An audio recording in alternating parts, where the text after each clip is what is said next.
sa Cotabato, kung saan lahat ng mga agencies na imbitahan din natin at nandun din yung regional MPW. At ang isang comment nila, malaking tulong ito because kung halimbawa mag-request sila for funding like mga computers, yung mga gastos sa pag-maintain ng website, at halimbawa yung mga job orders to do the geotagging, justified. Hindi katulad ngayon, hirap na hirap sila sa pag-justify sa accounting or pag-propose man lang ng budget for geotagging since wala silang basehan. So yun ang purpose nitong geotagging bill na ito, i-institutionalize yung transparency and accountability, maging madali yung pag-planning, madali yung pag-monitor, at the same time, ma-database din natin kung saan ang mga development projects na i-implement. Ang sa ganon, yung mga areas na hindi naman nabibigyan dati, pwede nang ma-prioritize. MP, we would like to take this opportunity na rin po in line with the upcoming historic event o ano bang tawag natin sa first parliamentary election. Ano po ang inyong pananaw? Dapat po ba na matuloy na ang first parliamentary election or we rather have another extension? Tayo po ay pro Bangsamoro, para sa Bangsamoro. Kasama po tayo sa pro Bangsamoro Party na gustong magkaroon ng eleksyon ngayong October para yung mga kababayan natin ay makapili na ng kanilang mga elected representatives. So, inshallah, sa October, matuloy ito. In fact, next week, nagpatawag ng meeting yung COMELEC National for a consultation to further support the election in October. At sa Parliament naman, pinag-uusapan ngayon yung redistricting, yung 7 seats ng Sulu, kailangan ma-redistribute sa iba't ibang mga probinsya para magkaroon ng appropriate election of the Chief Minister. So may nagsasabi na kailangan ma-redistribute ito para legitimate yung pag-elect ng Chief Minister. Kasi kung wala yung 7, ay di 73 lang yung mag-vote. So, kaya ngayon, in-overtime namin, by next week, magkakaroon ng mga public consultation regarding dito. Kanina, nagkaroon na ng public consultation dito sa mainland. So, sa tingin namin, tuloy na tuloy naman ang parliamentary election. At kami, bilang kasama ng Pro Bangsamoro Party, ang party na Pro Bangsamoro, ay umaasa na matutuloy ito at makakatulong ito sa pag-institutionalize ng good governance and development sa ating region. Kanina po sa public hearing po ay tinalakay po itong redistricting o reallocation po.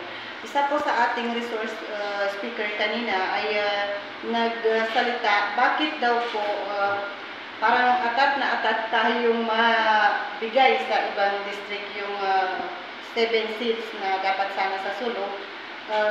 Instead na maghain tayo o gumawa tayo ng paraan na matulungan ang mga taga-Sulu na maibalik sa barn. Ang inyong pong reaction?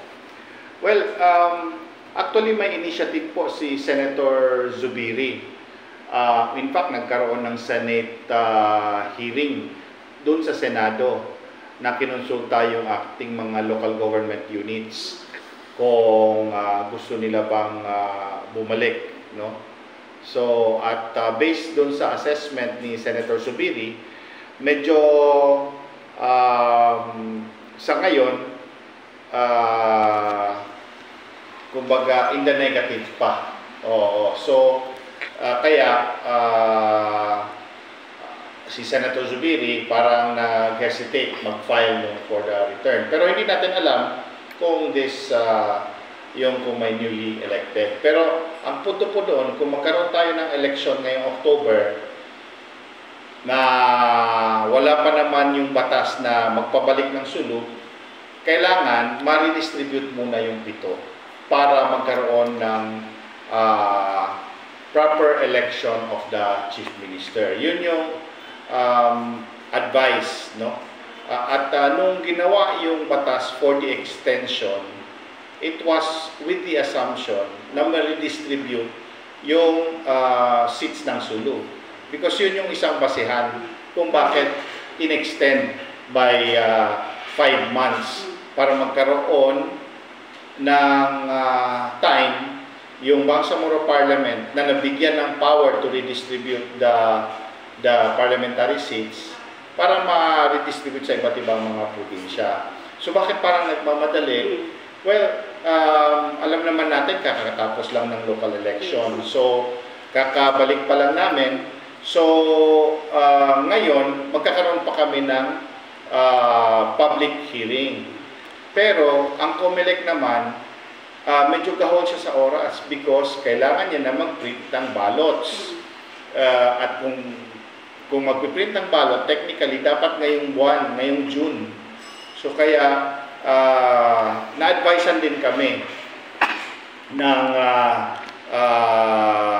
Malacanang na kailangan i-consider yung timeline ng COMELEC, na ang COMELEC kailangan niya yung redistricting bago mag-end ang month ng June, technically sana, kaya medyo, pero of course the Parliament cannot do it without having the regular process of consultation.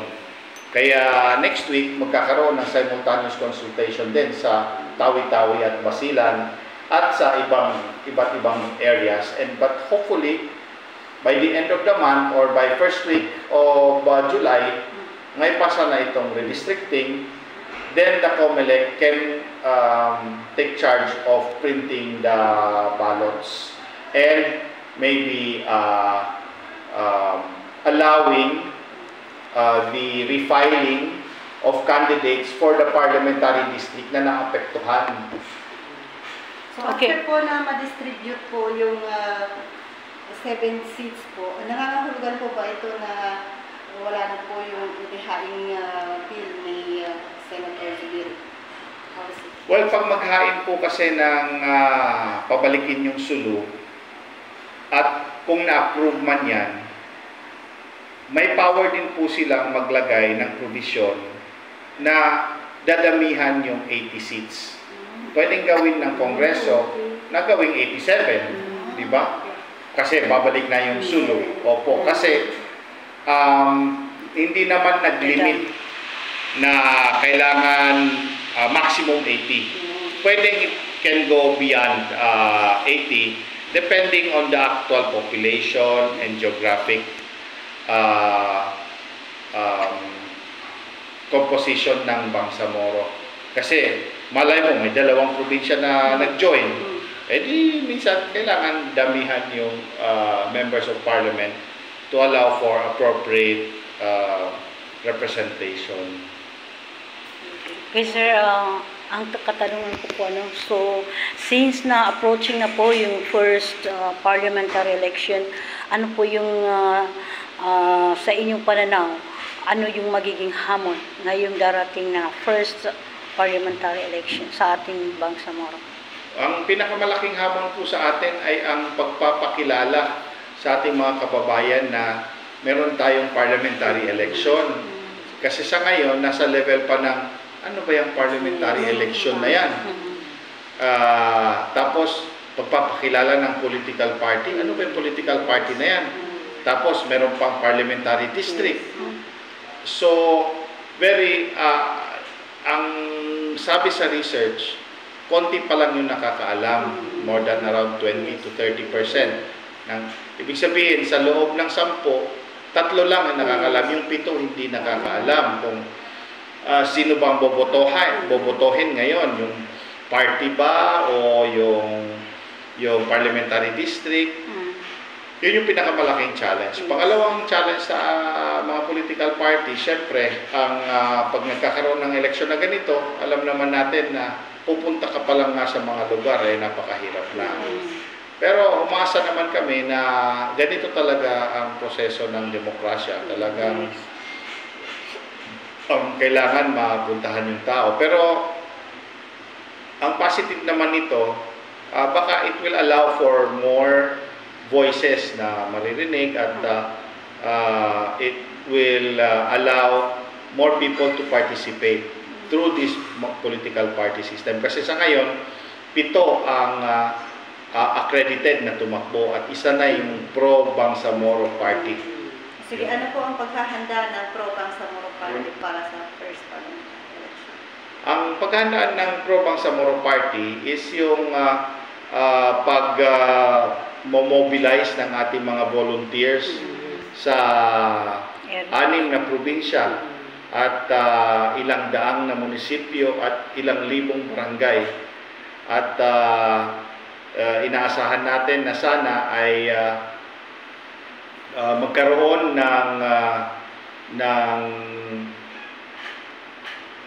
ng boto yung mga political party na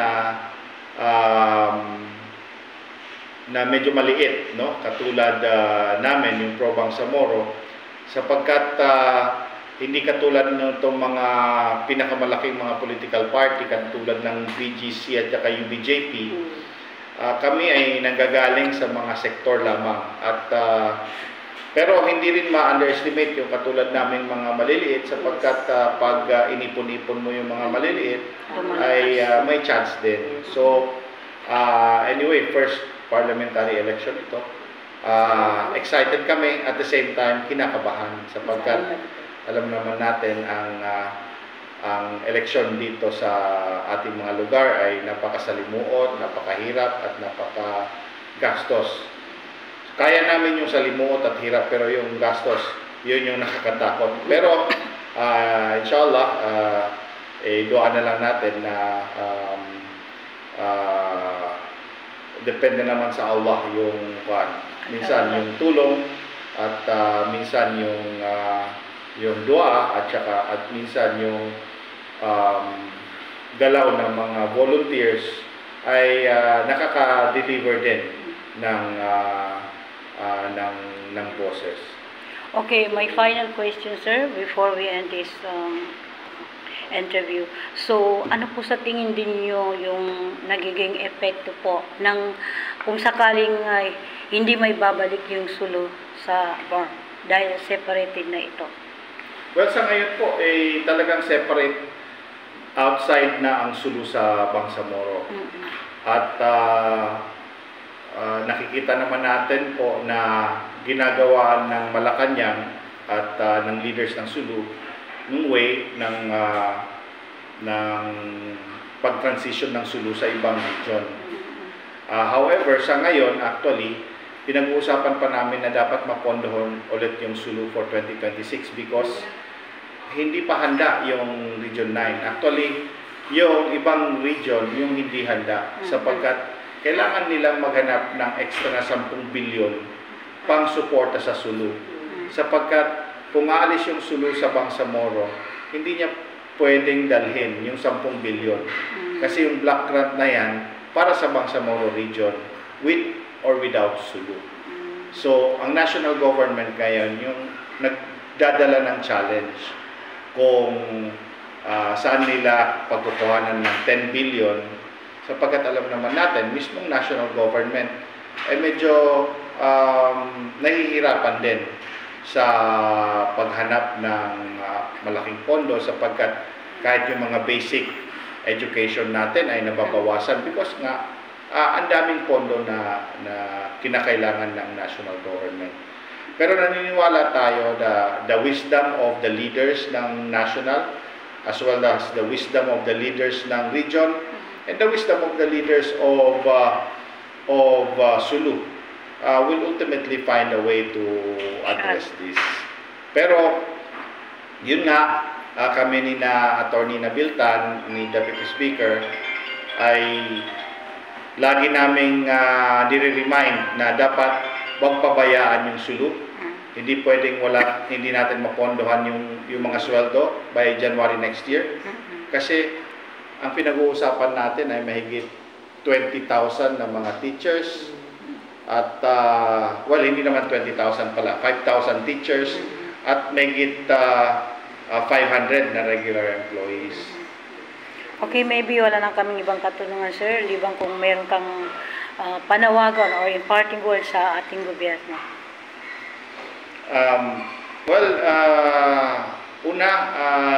Dinuduaan natin yung peace in the Middle East. Sana ay magkaroon ng kapayapaan at hindi mahantong sa napakalaking conflict ang nangyayari sa Middle East.